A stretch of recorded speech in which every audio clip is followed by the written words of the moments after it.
Do you ever feel a sense of emptiness inside, like something's missing, but you can't quite put your finger on what it is? It's not sadness, not exactly depression, but a hollow feeling, a void. If you've ever felt this way, you're not alone.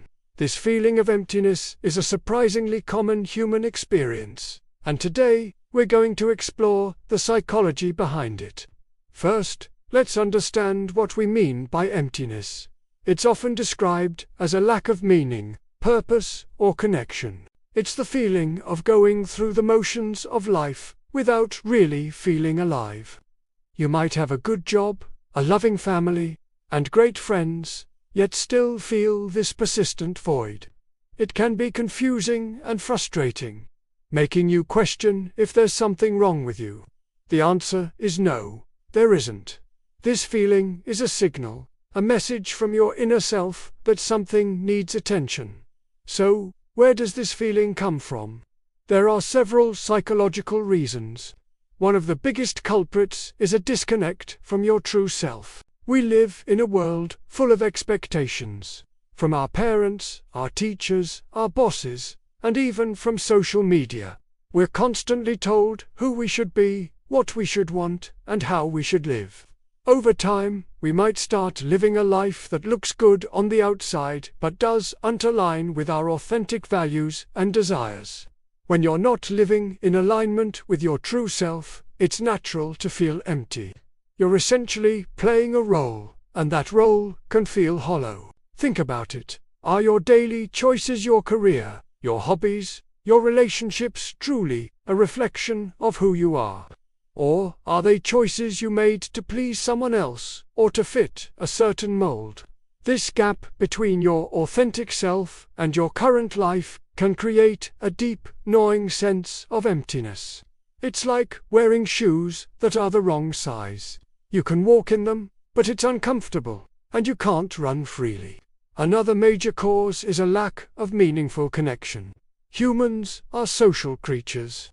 We are hardwired for connection. When we lack deep, meaningful relationships, we can feel isolated and empty, even if we're surrounded by people. Superficial conversations and surface-level friendships don't fill this void. We crave relationships where we can be our true selves, where we feel seen, heard, and understood. In today's hyper-connected digital world, it's ironic that many of us feel more disconnected than ever.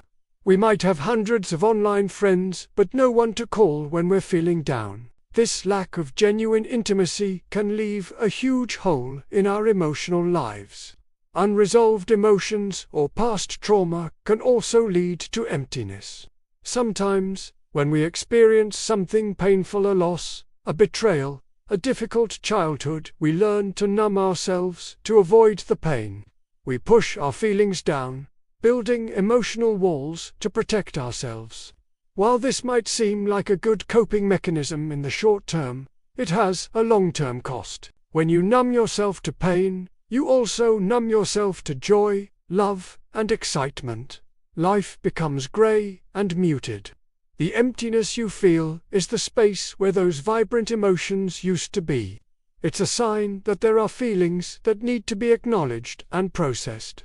Furthermore, a lack of purpose or meaning can be a huge factor. The philosopher Viktor Frankl, a Holocaust survivor, wrote extensively about the human search for meaning. He argued that our primary drive in life is not pleasure, but the discovery and pursuit of what we personally find meaningful. When we lack a sense of purpose, when we don't feel like our life matters or contributes to something larger than ourselves, emptiness can set in. You might wake up each day asking, "What's the point?" This existential dread, this feeling that your life lacks significance, is a profound source of emptiness. So, we've talked about the why. Now, let's move on to the more important part. What can we do about it? Filling this void isn't about acquiring more things or chasing fleeting pleasures. It's an inside job. It's about reconnecting with yourself, with others, and with a sense of purpose. The first step is to get to know your authentic self again. This requires self-reflection. Carve out some quiet time for yourself. You can try journaling. Write down your thoughts and feelings without judgment. Ask yourself some deep questions. What truly matters to me? What do I value most in life? What activities make me feel alive and energized? When do I feel most like myself? This process can be like an archaeological dig, uncovering the real you buried under layers of expectations and shoulds. Don't rush it. It's a journey of rediscovery. Once you have a clearer idea of your values and passions, start making small changes to align your life with them.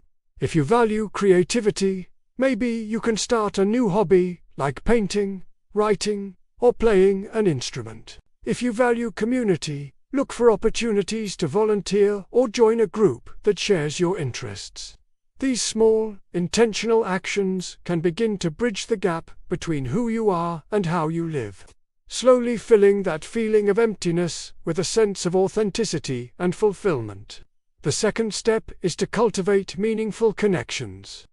This means investing in quality relationships over quantity. Identify the people in your life who make you feel good about yourself, who support you and allow you to be vulnerable. Make a conscious effort to spend more time with them. And when you're with them, be present.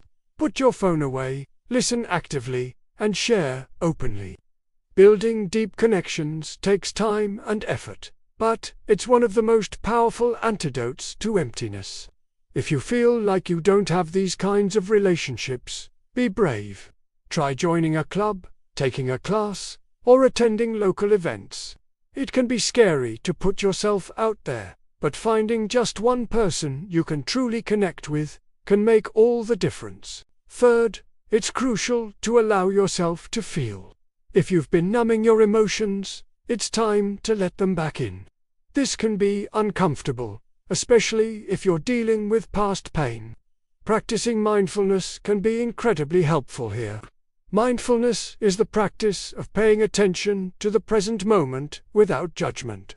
It teaches you to observe your feelings as they come and go, without getting swept away by them. You learn that feelings are just temporary visitors. They are not who you are. If you find that unprocessed emotions or trauma are too overwhelming to handle on your own, please consider seeking professional help. A therapist can provide a safe space and the right tools to help you process your feelings and heal. There is immense strength in asking for help. And finally, search for your meaning. Your purpose doesn't have to be some grand, world-changing mission. Meaning can be found in the small things. It can be found in your work, in your relationships, in creativity, in helping others, or in connecting with nature. Ask yourself, what can I contribute? How can I make a small, positive impact on the world around me? Your purpose might be to be a kind and compassionate friend, a dedicated parent, an inspiring artist, or someone who brings a little bit of joy into their workplace each day. Meaning is personal. It's what gives you a reason to get out of bed in the morning. When you find it, that sense of emptiness is replaced by a sense of direction and vitality. Feeling empty is a difficult and often confusing experience, but it's also an opportunity. It's a call to action from your deepest self, urging you to live a more authentic, connected, and meaningful life. It's not a quick fix, but a journey of self-discovery and growth. Remember to be patient and compassionate with yourself along the way. You're not broken. You're just on a path to becoming more whole. Thank you so much for joining me today to talk about this important topic.